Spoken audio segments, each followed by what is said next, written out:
السلام علیکم، میں ہوں مریم مشتبہ۔ آج کے پروگرام احسان القصص کے ساتھ ہم پھر حاضر ہوتے ہیں۔ آج کی ہماری سٹوری حضرت یوسف علیہ السلام پہ ہے کہ حضرت یوسف علیہ السلام کے بھائیوں نے انہیں شہر سے باہر لے جا کے ان پہ ظلم کیا، ان کو کنویں میں پھینک دیا تھا۔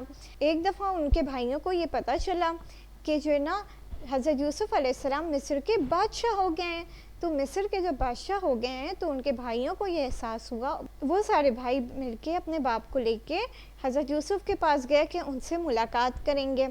حضرت یوسف علیہ السلام نے اپنے باپ سے کہا کہ میں قید میں تھا اور میں قید سے رہا ہو گیا ہوں اللہ تعالیٰ کی مدد سے۔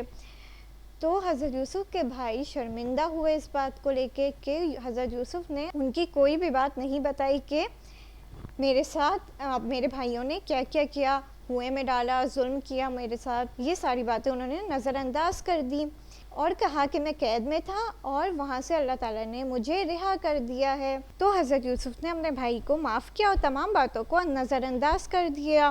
اس سے ہمیں یہ سبق ملتا ہے کہ کوئی تقوی اور صبر سے کام لے تو ایسے لوگوں کا اجر اللہ تعالیٰ کے یہاں مارا نہیں جاتا ہے۔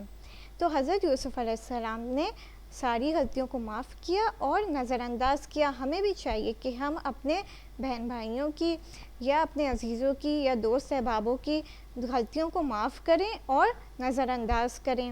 آج کی سٹوری ہمیں یہ بتاتی ہے کہ ہمیں دوسروں کی غلطیوں کو معاف کرنا چاہیے اور نظر انداز کرنا چاہیے۔ آج کی سٹوری ہماری ختم ہوتی ہے، اگلی سٹوری کے ساتھ ہم پھر حاضر ہوں گے، تب تک کے لیے خدا حافظ۔